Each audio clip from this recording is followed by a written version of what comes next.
thanks to everyone for coming after lunch and sitting still and getting drowsy. And I'm a tough lecturer. I taught animal breeding at 8 o'clock in the morning at Virginia Tech for several years, so I can take it. Let's go to the next slide. I want to share with you a study that's done by a cast of characters from the University of Georgia, plus a name right here you may recognize from our last speaker, Tom. This is just a favorite study of mine that you guys did. And I want us to think a little bit about what has happened to our expectation of the Holstein cow. And there's some answers here to that. We've got a column here of cows that were born in 95 to 97. Over here, a column for cows that were born in the 60s and 70s, some 20 years difference or more. And here's some things worth noting. These cows born all those years ago tended to calve over a month later than the cows that were born in the mid-90s. Now, they had more calves, and this tends to be what most people refer to when they say longevity has declined. We're not getting as many calves out of each cow as we did 25, 30 years ago. Now, the total lifetime days in milk, which includes days beyond 305, is really not all that much different for these animals, considering that there's 6/10 more calves out of these older cows, or cows born in the earlier era. They only milked about 50 days longer. But given that they were around 50 days longer, what did they do with the opportunity? And things clearly have changed there through not only genetic improvement, but obviously through improved management. And the lifetime total differences in production greatly favored the cows that were born in the mid-90s. So how long they live is part of the question. I'll never forget an experience I had as a youngster on a college judging team visiting an Ayrshire farm where the number one cow in the number one stall, first stall on the left as you walk in the barn, had 14 calves.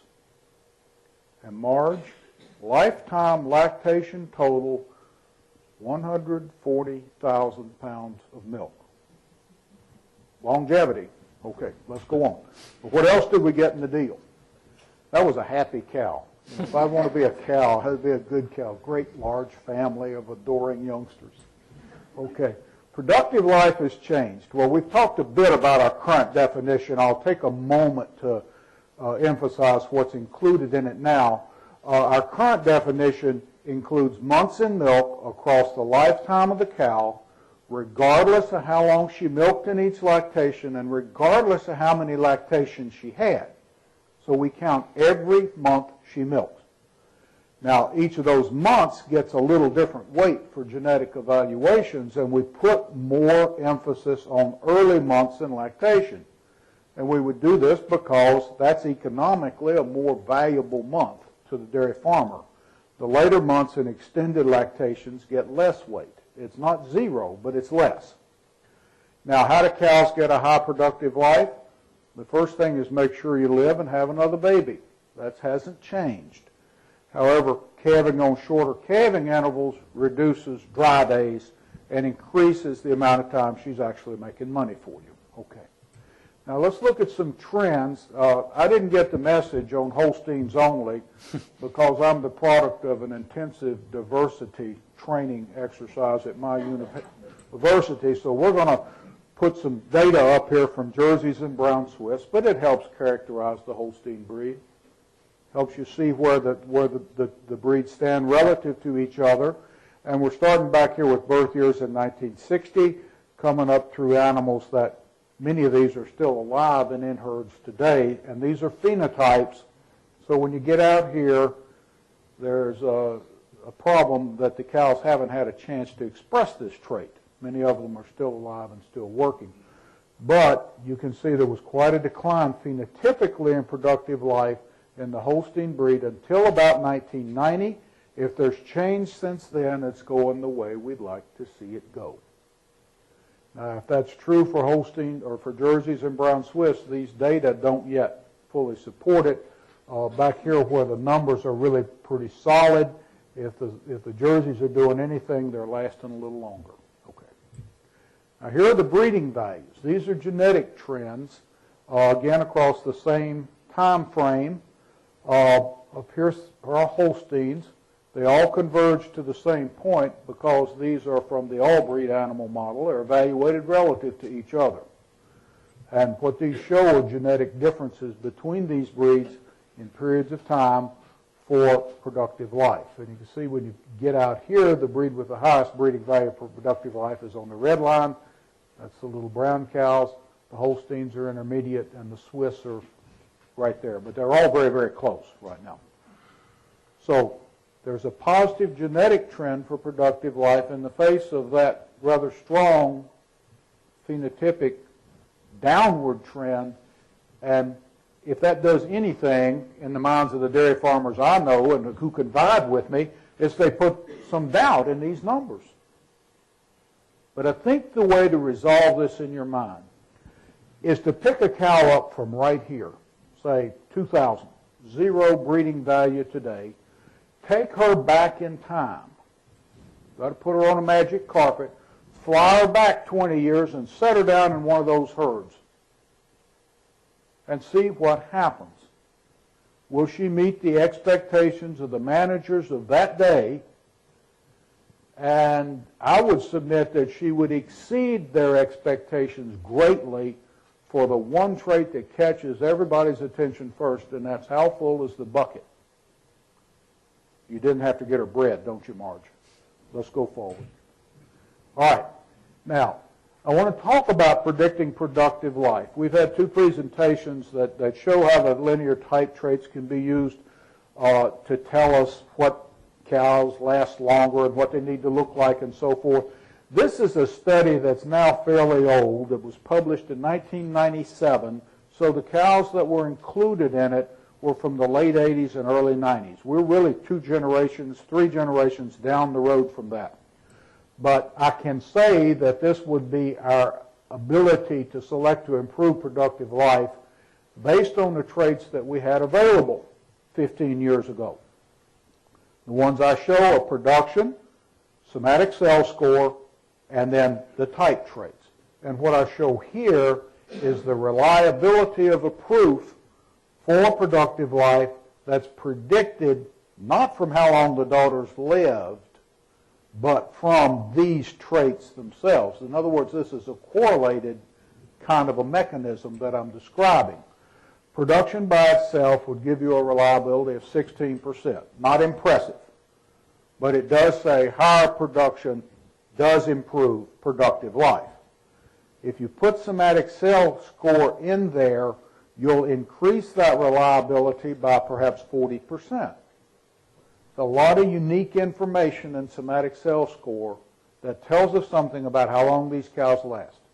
Now, if we put all these 3 type traits here, forudder attachment, udder depth, teat placement together, will increase that reliability by another 50%.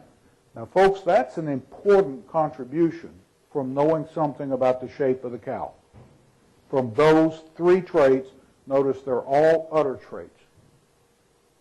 And they have somewhat independent information.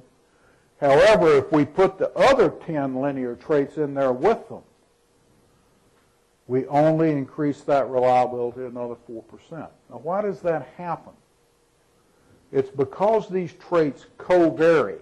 They measure the same kind of thing, at least when it comes to predicting how long cows live. This is an important concept to keep in mind. Our tape data do help us. It helps us a lot. It's available early in the life of our animals, and we should continue to utilize it.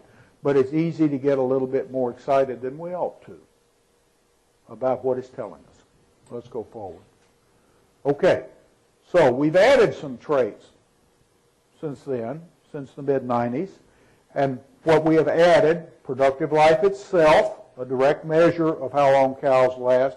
I mentioned somatic cell score. That came on in 94.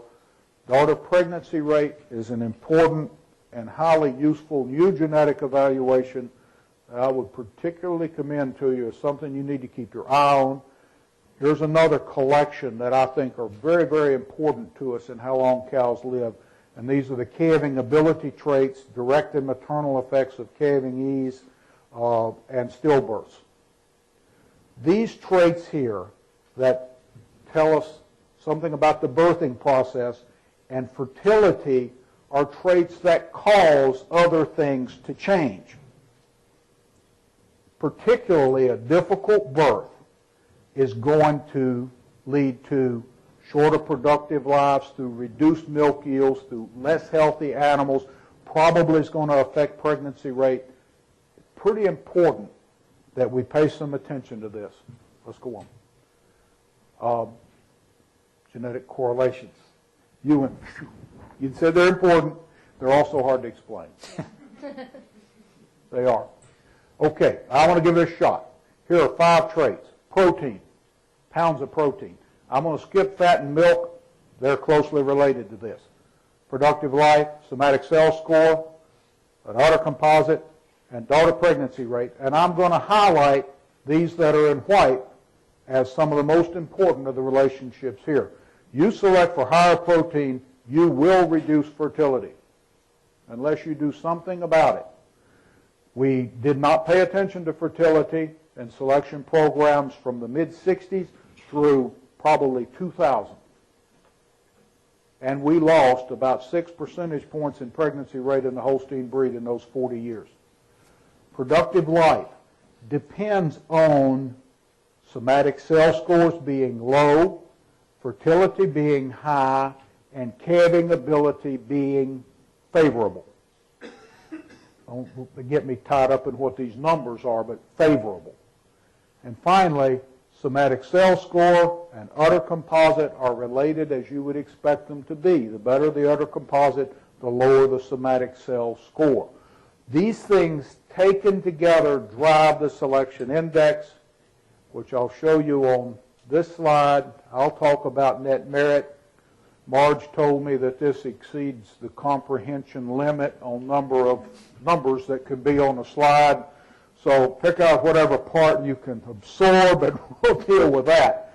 Here are the traits that are included. The production traits, productive life, cell score, udder composite, feet and leg and body composites. We've got fertility and we've got that calving ability. We'll look at relative emphasis. About a little less than half the total emphasis is placed on the 2 production traits. Milk is ignored, but not really, as I'll show you momentarily. Productive life is the next most important trait, followed by somatic cell score with negative emphasis. We want it lower. Fertility with positive emphasis. Then this other collection of traits all get somewhat less weight. The highest amongst the type traits is on the udder. Feet and legs gets a positive emphasis. Body size composite is slightly negative in net merit. There's a little pressure to reduce body size. Calving ability is for easier births and more live calves. Now, given that net merit changes about 1/3 of a standard deviation unit a year, here is the expected change in PTAs of animals in the population with time. We make good improvement in milk even though we don't select for it because it's correlated with these other traits. These improvements in fat and protein, a little bit hard to get your mind around what that means. It reflects the economics of the market for herds that are paid for components. Productive life will increase about 0.4 of a month every year through selection on this index. Somatic cell score will be reduced, but not greatly. Remember, as somatic cell score goes down, one of the ways to achieve that is by reducing yield. It's the handiest way, easiest way. That's what the body of the cow wants to do. So we're combating that.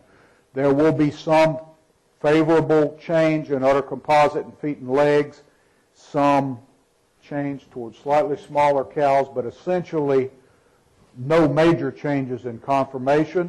Pregnancy rate does improve through selection on net merit. Tom told us on TPI it's kind of scratch. Doesn't move. It will with net merit. And finally, calving ability does improve. I think I've got one more slide. Oh, yes. I've got some heritabilities over here.